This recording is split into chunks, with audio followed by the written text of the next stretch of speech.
कोई फाइल बना लेते हैं नेक्स्ट टाइम। और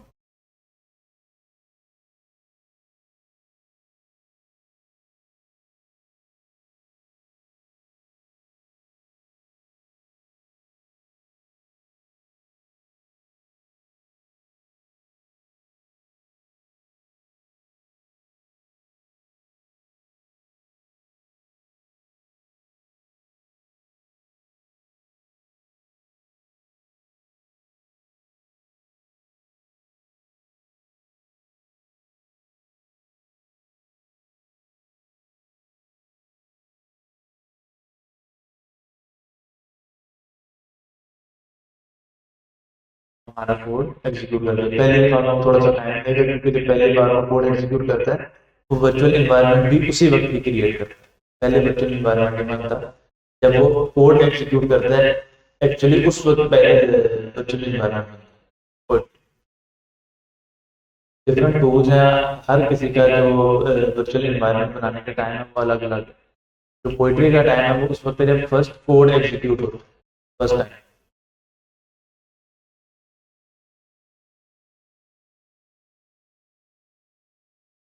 पाइथन का वेरिएंट अगर हमें मेंशन करना है कि इस पाइथन के वेरिएंट का वर्चुअल एनवायरनमेंट बने, तो जब हम लोग कमांड रन करें यहाँ पर लिखेंगे poetry to class hyphen hyphen python is equal to, यहाँ पे आगे स्टार्टिंग में लिखा है। या अगर हमें करना है तो वो हम प्रोजेक्ट डॉट कॉम में भी जाकर रिक्वायर्स पाइथन यहाँ पे जाकर चेंज कर सकते हैं, लेकिन उससे और कॉम्प्लेक्सिटीज बढ़ जाएंगी।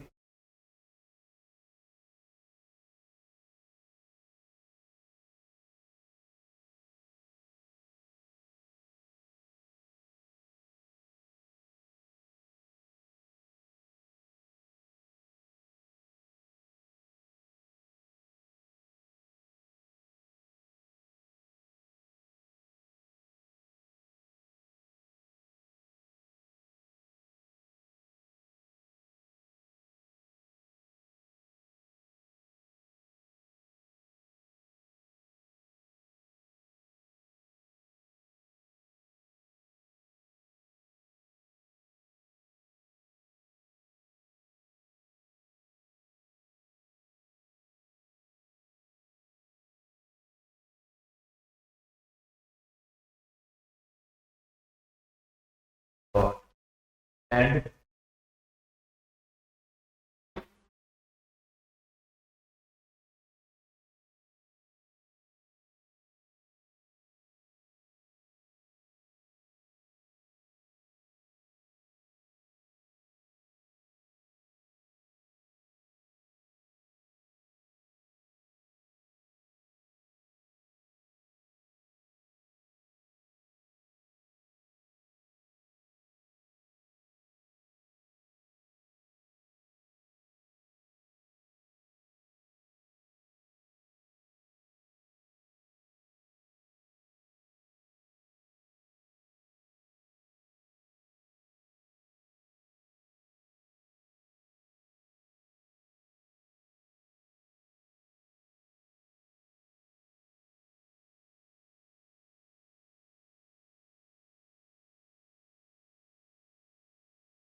तो दोनों में सेम ही था। हालांकि मैंने अगर इस कोड को देखें तो एक डिक्शनरी बनाई स्टूडेंट वन के नाम से, उसके अंदर दो कीज रखी, फिर वो दो कीज मैं एक स्टूडेंट टू नाम की डिक्शनरी में सेव कर रहा हूं, और स्टूडेंट वन को मैं चेंज कर रहा हूं, लेकिन जब मैं प्रिंट करवा रहा हूं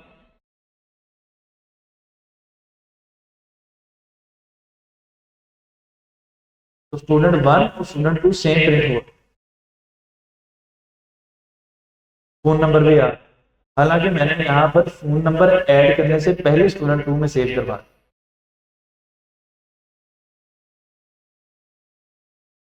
या अगर हम लोग इसको डॉट कॉपी वाला मेथड यूज करें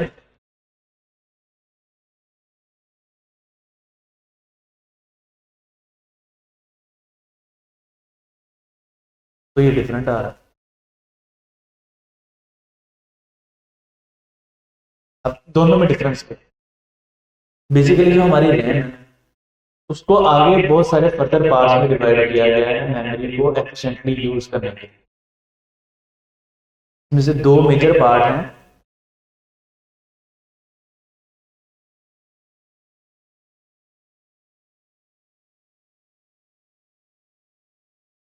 जिन्हें हम लोग बोलते हैं मेमोरी हीप्स, और दूसरा है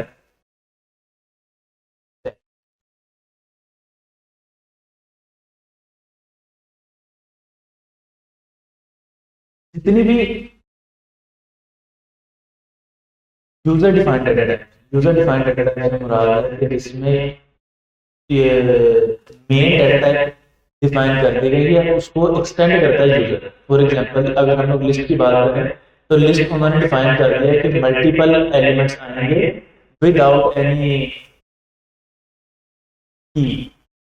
जैसे डिक्शनरी में क्या है कि हर वैल्यू की पेयर के फॉर्मेट में आ रही है, लेकिन लिस्ट में क्या है कि इंडेक्सेस के साथ हम लोग उसको मैच करेंगे और मल्टीपल। अब वो मल्टीपल एलिमेंट कौन से हो सकते हैं? स्ट्रिंग के, नंबर के, बूलियन के, डिक्शनरी के, या वो मल्टीपल लिस्ट भी हो सकती है। अब वो हमने डिफाइन कर। इसी तरह डिक्शनरी के अंदर भी मल्टीपल एलिमेंट्स आ सकते हैं। For example string, number, list. Dictionary के अंदर डिक्शनरी भी यूज हो सकती है और डिक्शनरी के अंदर फंक्शन भी आ सकता है, और इस तरह की और बहुत सारी चीजें जो हम लोग डिफाइन करेंगे कि मेन तो डाटा टाइप डिक्शनरी है, लेकिन डिक्शनरी के अंदर कौन कौन से data types. Main data type list है, लेकिन लिस्ट के अंदर कौन कौन से डाटा टाइप्स।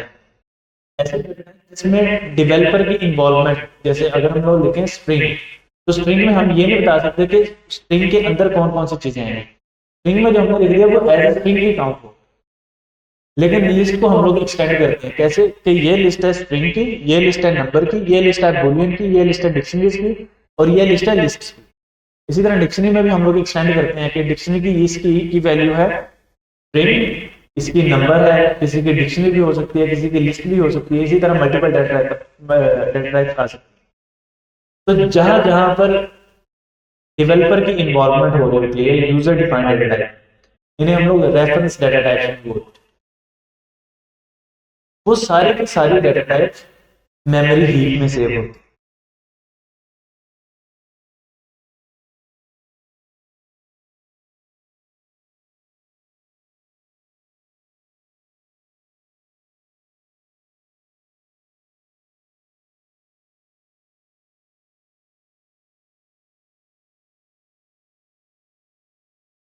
और जितनी भी ऐसी डाटा टाइप हैं जिसमें यूजर की इन्वॉल्वमेंट नहीं है, जैसे अगर या डेवलपर की इन्वॉल्वमेंट नहीं है, जैसे अगर हम डिफाइन कर दिया कि ये वेरिएबल बुलियन डाटा टाइप है, तो उसको हम लोग एक्सटेंड नहीं कर सकते कि बुलियन डाटा टाइप नंबर का होगा, स्ट्रिंग का होगा, या किसका होगा।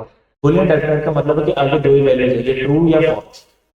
इसी तरह अगर हम लोग वहां पे कोई डाटा टाइप उसको एम्प्टी रखना चाहते हैं तो उसकी बाय डिफॉल्ट डाटा टाइप हम लोग नन कर देते हैं।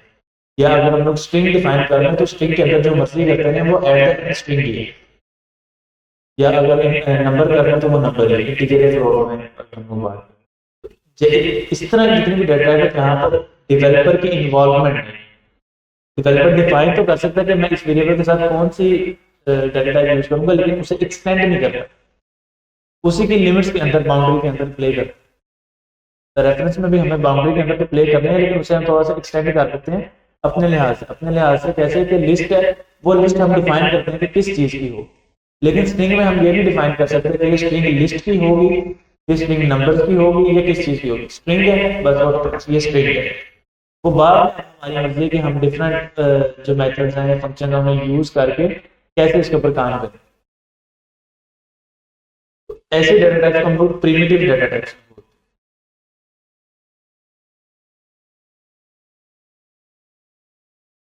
ये सारे सारे डाटा टाइप्स को होती हैं स्टैक।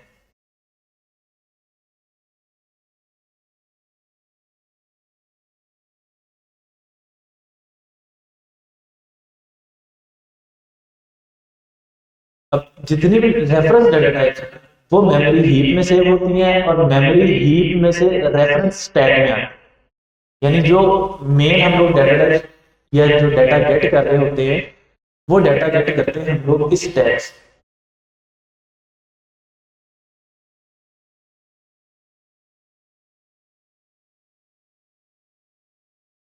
करंट टाइम पे जो हम लोग काम कर रहे होते हैं, जो जब हम लोग लिखते हैं ना प्रिंट वेरिएबल का नाम, तो वो प्रिंट वेरिएबल आता है इस टैग के पास, वो यहाँ से सारा का सारा डाटा गेट। जब टैग के पास आ रहा है तो इसका मतलब है कि जितना डाटा मेमोरी हीप में स्टोर है वो डाटा गेट नहीं किया जा सकता। तो उसका सोल्यूशन क्या निकाला गया, उन्होंने जितनी भी डाटा टाइप थी उसका डाटा मेमोरी हीप में सेव करते थे, और उसका जो रेफरेंस था यानी रैम का जो ब्लॉक नंबर था, तो हम लोगों ने पढ़ा ना कि हेक्स कोड में हर ब्लॉक को एक स्पेसिफिक नंबर दिया गया, वो किसी ना किसी जगह पर लाकर टैग में स्टोर करवाया जाता।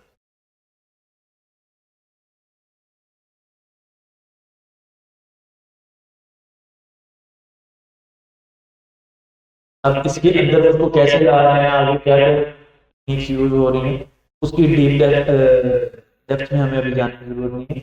फिलहाल के लिए हमें इतना जानना जरूरी है कि दो तरह के डाटा टाइप्स हैं, रेफरेंस और प्रिमिटिव। जो रेफरेंस डाटा टाइप्स हैं वो मेमोरी हीप में सेव होती हैं, और उनका जो भी ब्लॉक नंबर है जिसे हम रेफरेंस नंबर भी बोलते हैं, वो स्टैक में आकर सेव। और जब भी हम लोग किसी वेरिएबल को कॉल करते हैं वो स्टैक से डाटा गेट करता है, उस टैग से रेफरेंस को लेता है और वहां से फिर आगे डाटा गेट करता है, उसी रेफरेंस नंबर को गेट करता है। जब स्टैक से डाटा गेट कर रहा है तो उसके पास रेफरेंस नंबर आ गया, वो मेमोरी से रेफरेंस गेट कर लेगा, रैम से रेफरेंस नंबर से डाटा गेट करेगा। अब जब हम लोगों ने यहाँ पर पहले कोड लिखा था without copy, student 2 is equal to student 1, तो एग्जैक्टली हुआ क्या कि जो स्टूडेंट 1 का रेफरेंस नंबर था ना इस मेमोरी हीप में, तो रैम के उस पोर्शन में जो भी, लेट्स से अगर मैं बात करूं स्टूडेंट 1 का जो हेक्स कोड बना या रेफरेंस नंबर बना हुआ था 00,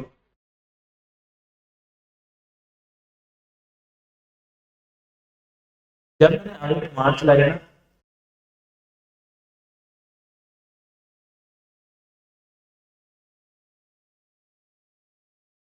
student 2 is equal student,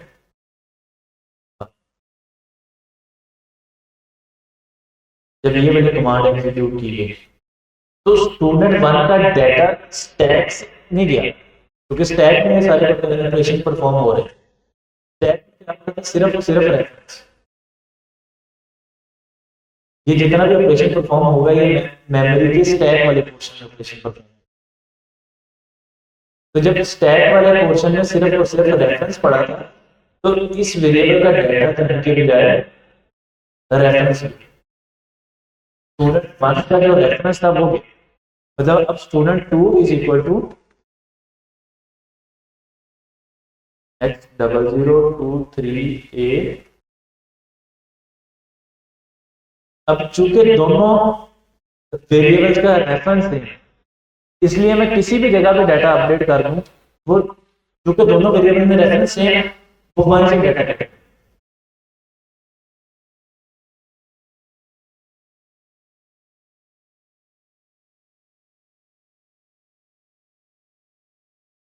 basically हो ये रहा है कि हमने एक ही डाटा को दो नाम दे दिए,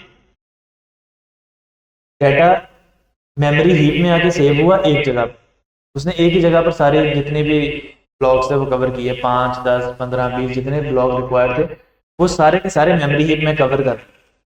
मेमोरी जो स्टैक है उसको आगे उसने बता दिया कि ये वाले ब्लॉक्स हैं जहां पर मेरा डाटा, तुमने इन ब्लॉक्स को वेरिएबल नाम के नेम के साथ बाइंड कर। अब स्टैक क्या कर रहा है, वो ये नहीं देख रहा कि डाटा चेंज हो रहा है या नहीं हो रहा, वो सिर्फ और सिर्फ जितने भी वेरिएबल्स आते जा रहे हैं उन सब को बाइंड करता जा रहा है उसी रेफरेंस नंबर के साथ।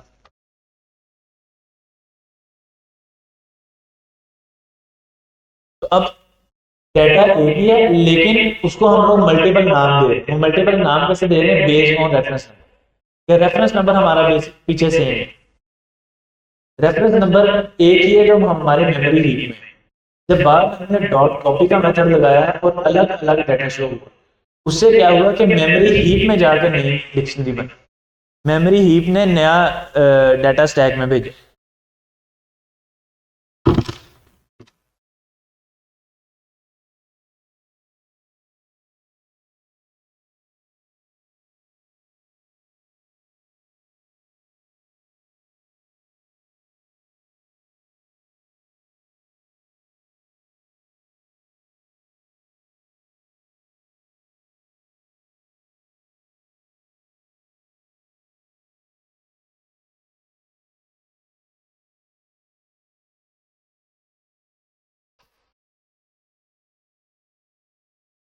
ऑडिटोरियम में माइक के सेल चेंज कर।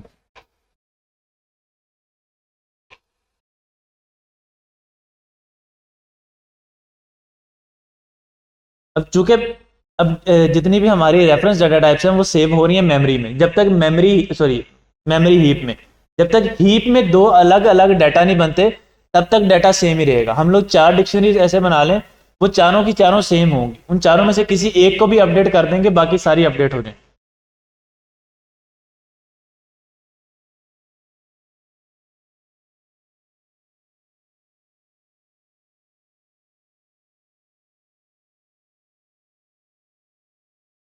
बेसिकली ये डिक्शनरी में तो हमारा इतना काम नहीं आता, जब हम लोग लिस्ट के साथ काम कर रहे होते हैं उस वक्त भी ये ऐसे ही काम करते हैं।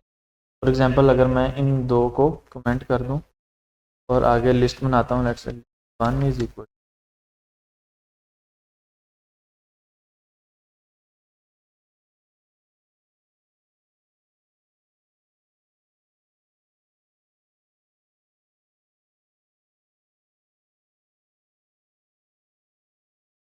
लिस्ट 2 इज इक्वल टू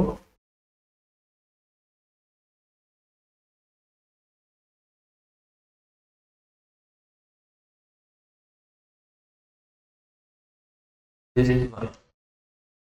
और अब अगर मैं यहाँ पर आकर लिस्ट 1 डॉट अपेंड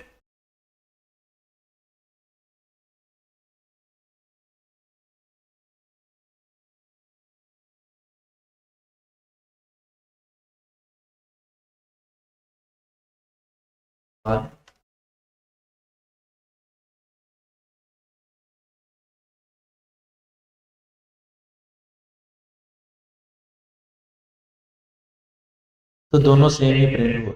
अब हो क्या रहा है कि जो लिस्ट 1 का रेफरेंस नंबर था वही लिस्ट 2 का रेफरेंस नंबर,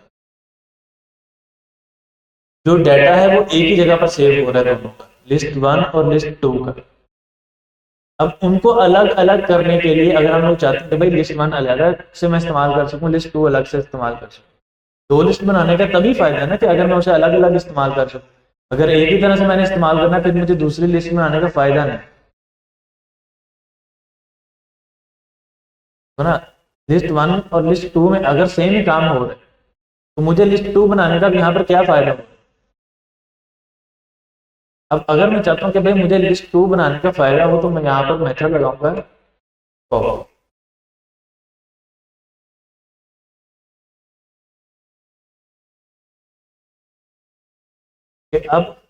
अब वो रह रहा और रीड सर्वर लिस्ट 2 में जाके सेव हो गया। अब मुझे लिस्ट 2 में अलग से चेंजिंग करनी है और लिस्ट 1 में अलग से चेंजिंग करनी है। मुझे अब दोनों के ऊपर अलग अलग फंक्शनलिटीज परफॉर्म करनी है, मैं दोनों से अलग अलग डाटा एक्सपेक्ट कर सकता हूँ, दोनों में अलग अलग चेंजेस एक्सपेक्ट कर सकता हूँ। वरना क्या होना, पहले क्या हो रहा था कि अगर मैं सिंपल इज इक्वल टू लगा देता हूँ विदाउट कॉपी मेथड, तो एग्जैक्टली होना क्या था कि अगर मैं लिस्ट 1 में चेंज कर रहा हूँ वो लिस्ट 2 में भी आ जाता, और अगर लिस्ट 2 में चेंज कर रहा हूँ वो लिस्ट 1 में भी आ जाता। वेबसाइट बना पर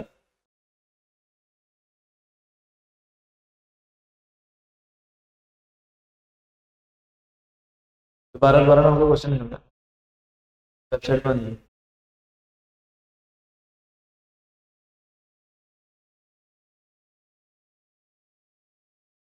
करेगा ये काम। बेसिकली इसके आगे और बहुत सारे मेथड्स हैं ना, जैसे एक पूरी की पूरी लाइब्रेरी है कॉपी के नाम से, जिसने इसको और ज्यादा ऑप्टिमाइज कर दिया। आप इंपोर्ट कॉपी करेंगे तो वो पूरी की पूरी लाइब्रेरी आ जाएगी, जिसमें डीप कॉपी शैलो कॉपी दोनों आ गई। फिर स्लाइसिंग भी आप एरे में तो यूज कर सकते हैं।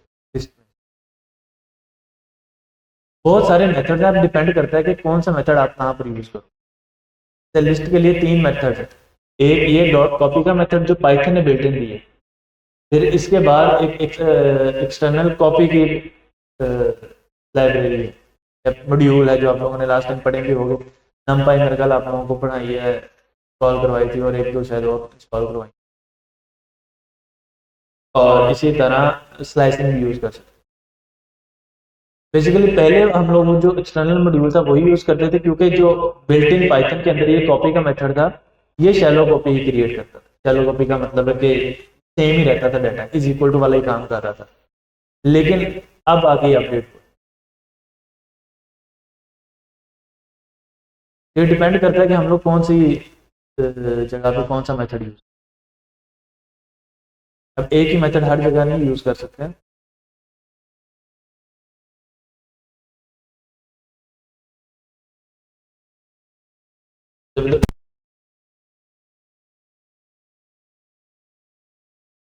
का यही है कि अगर हम लोग इक्वल टू लगाएंगे तो डाटा दोनों एरे में चेंज होगा, अगर कॉपी का फंक्शन लगा लेंगे तो अलग अलग एरे बन जाए। और लिस्ट में काम सॉरी लिस्ट में यही काम करने का एक और तरीका ये भी है।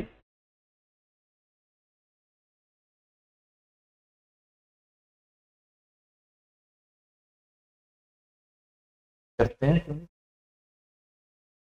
तो स्लो तो होता है बिल्कुल, कुछ स्लो नहीं होता, स्लो तो होता है।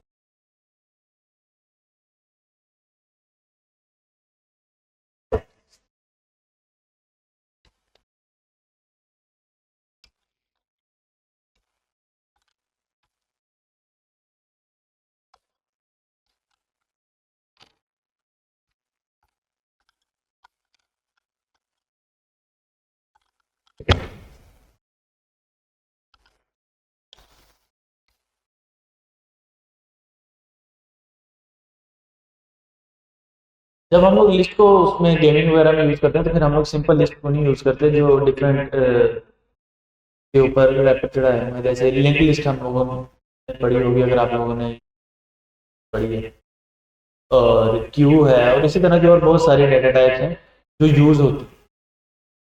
सिंपल लिस्ट नहीं यूज करते, तो ये हम लोग पढ़ रहे हैं, ये वाली लिस्ट नहीं यूज करते। और अगर ये वाली करते भी हैं तो फिर इसके अंदर बहुत और टेक्निक्स, जैसे फिर हम लोग अगर सिंपल लिस्ट यूज कर रहे हैं तो हम लोग जैसे अगर हम लोग ये लिस्ट इस्तेमाल करते हैं तो हम लोगों ने लास्ट टाइम पढ़ा कि अगर हमें कोई एलिमेंट फाइंड करना है, वो एलिमेंट कैसे फाइंड करें। तो अगर मुझे इस लिस्ट में से अबू रहरा और नवीद सरवर में से नवीद सरवर फाइंड करना है, तो मैं कैसे फाइंड करूंगा कि पहले मैं नवीद सरवर पे जाऊंगा, सॉरी पहले मैं अबू रहरा पे जाऊंगा, उसे मैच करूंगा, फिर मैं नवीद सरवर पर, फिर इसी तरह एक एक एलिमेंट करके फाइंड करूंगा। लेकिन बाइनरी सर्च में क्या है कि हम लोग वो उसको एरे को दो पोर्शन में डिवाइड कर लेते हैं। बेसिकली बाइनरी सर्च ज़्यादातर नंबर पे यूज होती है, नंबर की लिस्ट पे। तो हम लोग क्या करते हैं कि पहले एरे को सॉर्ट कर लेते हैं जीरो से लेकर, जो स्मॉलेस्ट नंबर है वो बिल्कुल स्टार्ट पे, और जो बिगेस्ट नंबर है वो बिल्कुल राइट पर या एंड पर ले लेते हैं, और बिल्कुल सेंटर में जाकर उस एरे का इंडेक्स फाइंड करते हैं। लेंथ हमारे पास है, उसको 2 पे डिवाइड करके हमारे पास इंडेक्स आ जाता है, स्टार्ट प्लस एंड भी किया जाता है। तो वो वहां से डिवाइड करते हैं, सेंटर आ गया, सेंटर पे जाकर चेक करते हैं कि जो एलिमेंट हमने फाइंड करना है वो लेफ्ट साइड पर है या राइट साइड पर। अब अगर तो वो राइट साइड पर है तो आधी एरे खत्म। तो अगर हमारे पास 500 एलिमेंट की एरे थी, जीरो से लेकर या 1 से लेकर 500 काउंटिंग तक, उसे पहले हम लोग सॉर्ट कर लेंगे 1 से 500 तक, एक्जैक्टली 1 2 3 4 5 6 7 8 अप टू 500, और दरमियान पे जाकर उसे डिवाइड करेंगे कि भाई एग्जैक्टली 250 से वो जो हम एलिमेंट फाइंड करना चाह रहे हैं वो बड़ा है या छोटा। अब अगर तो बड़ा है तो पहले 250 एलिमेंट चेक करने की हमें जरूरत नहीं है, और अगर छोटा है तो फिर एंड वाले 250 एलिमेंट चेक करने की जरूरत नहीं है। इस तरह से हम लोग बाइनरी सर्च किया और बहुत सारी टेक्निक्स यूज करते हैं उसको बेहतर बनाने के लिए। 2 पॉइंटर अप्रोच है, बाइनरी सर्च है, और बहुत सारी टेक्निक्स, वो जैसे जैसे हम लोग आगे बढ़ते जाएंगे वो यूज करें। अभी चूंकि हम लोग लैंग्वेज के फंडामेंटल समझना चाह रहे हैं ना कि लिस्ट क्या है, लिस्ट कैसे काम कर रही है, वेरिएबल क्या है, वेरिएबल कैसे काम कर रहा है, लूप क्या है, लूप क्या कहाँ यूज हो रही है। जैसे अभी मैंने बहुत सारे टेक्निकल टर्म्स यूज किए हैं तो वो बहुत सारे बच्चों को समझ नहीं आई है।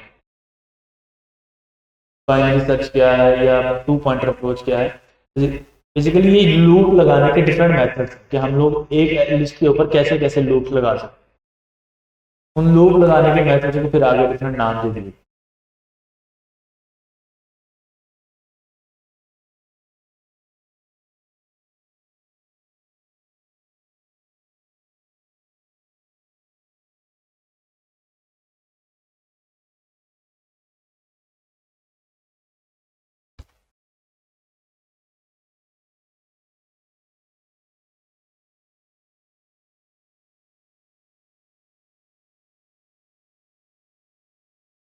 अच्छा जी, फाइंड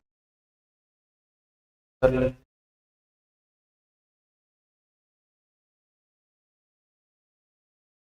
हैं।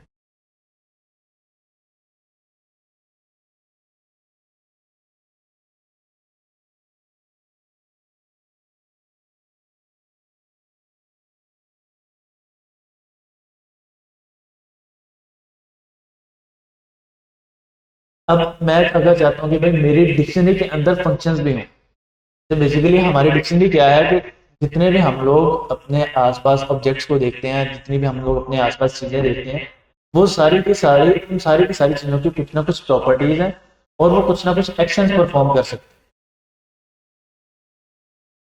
फॉर एग्जाम्पल अगर मैं देखूं कि भाई ये मेरा लैपटॉप है, इसकी कुछ ना कुछ प्रॉपर्टीज है, वो प्रॉपर्टीज क्या है कि इसका कलर ब्लैक है, स्क्रीन साइज 15.6 इंच है, और ब्रांड क्या है, डेल है, रैम क्या है, रोम क्या है, फिर उसके बाद स्क्रीन की रेजोल्यूशन क्या है, जीपीयू है नहीं है, फिर उसके बाद बैटरी साइज क्या है, प्रोसेसर कौन सा लगा हुआ है, मदरबोर्ड कौन सा है, पोर्ट्स कौन कौन सी हैं, टाइप सी पोर्ट है नहीं है, यूएसबी ए पोर्ट है नहीं है, फास्ट चार्जिंग का पोर्ट है नहीं है, और बहुत सारी चीज़ें जो इस लैपटॉप की प्रॉपर्टीज में आती हैं। अब ये एक्शन क्या क्या परफॉर्म कर सकता है, ये बहुत सारे एक्शन परफॉर्म कर सकता है, ये बहुत सारे सॉफ्टवेयर रन कर सकता है, और इसके अंदर जो फैंस हैं वो चल सकते हैं, जब ये हीटअप होता है तो उसके फैन चलते हैं, या और बहुत सारी चीज़ें ये परफॉर्म कर सकते हैं।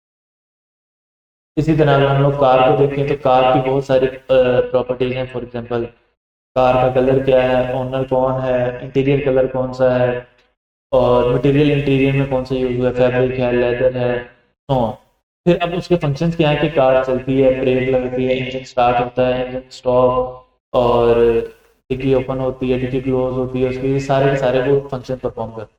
तो अब डिक्शनरी में हम लोगों ने लास्ट वीक प्रॉपर्टीज तो पढ़ ली थी कि हम लोग प्रॉपर्टीज कैसे स्टोर करवाएं। तो अब अगर हमें फंक्शन स्टोर करवाना है, तो फंक्शन स्टोर करवाने के लिए हमें स्पेसिफिकली फंक्शन ऊपर डिफाइन करना पड़ेगा। ये पाइथन में एक रिजर्वेशन है कि अगर हम लोग सिंपल फंक्शन बना रहे हैं तो वो हमें ऊपर डिफाइन करना पड़ेगा, लेकिन अगर हम लोग लैम्डा फंक्शन बनाएंगे तो हम लोग अंदर भी डिफाइन कर सकते हैं डिक्शनरी। और यहाँ पे हम लोग कह देते हैं लेट्स से एक्टिव, ये जो भी हम लोग उसका नाम रखना चाहते हैं करके, और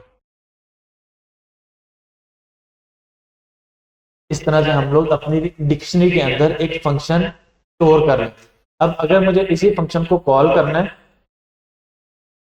वन में कर स्टूडेंट वन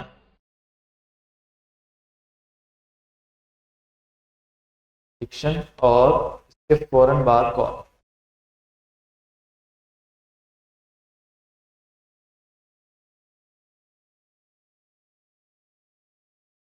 ये जो फंक्शन है उसे हम लोग कॉल कर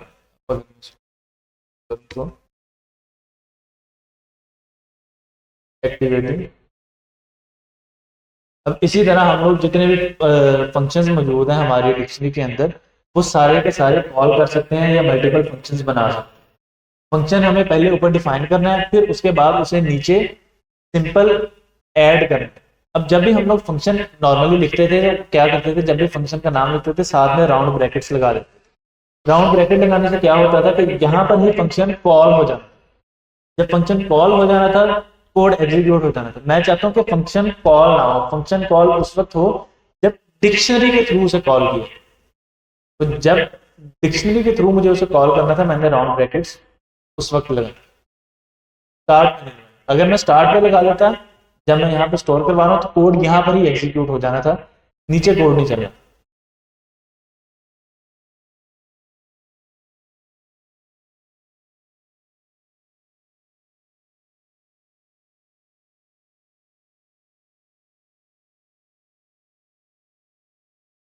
अब अगर मैं इसको ऐसे कर भी देता हूँ तो क्या प्रॉब्लम आएगी, कोड क्या है, कुछ भी नहीं।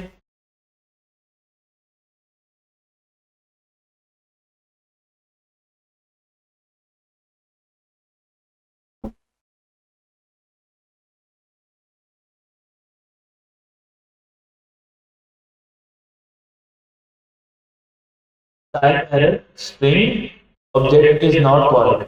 अब मैं समझाता हूँ कि हुआ क्या। अब मैंने इस फंक्शन को कॉल कर दिया। जब मैंने फंक्शन को कॉल कर दिया तो इसका मतलब है कि जब वो डिक्शनरी बना रहा था वो उसी वक्त इस फंक्शन को कॉल करके बॉडी के अंदर जितना कोड है वो सारा का सारा एग्जीक्यूट कर दे। जब बॉडी के अंदर का सारा कोड एग्जीक्यूट हुआ तो वहां पर अभी चूंकि सिंपली एक ही स्टेटमेंट थी, रिटर्न एक्टिवेटिंग डिक्शनरी।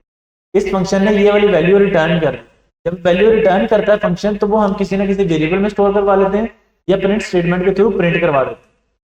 अब चूंकि डिक्शनरी के अंदर स्टूडेंट वन के अंदर डिक्शन नाम का एक वेरिएबल बन रहा है, तो वो जो हमें रिटर्न हुई वैल्यू वो इस डिक्शन में आके स्टोर हो गई। अब हम लोग यहाँ पर नीचे जब आए तो वो क्या करने के भाई डिक्शन के अंदर जो स्ट्रिंग है ना उसे कॉल कर, हालांकि स्ट्रिंग को कॉल नहीं किया जा सकता, स्ट्रिंग को सिंपली प्रिंट कर। स्ट्रिंग के आगे मेथड्स हैं जिनके जिसके ऊपर मैं कर सकता हूँ अपर केस, लोअर केस है, स्ट्रिप है, सो ऑन।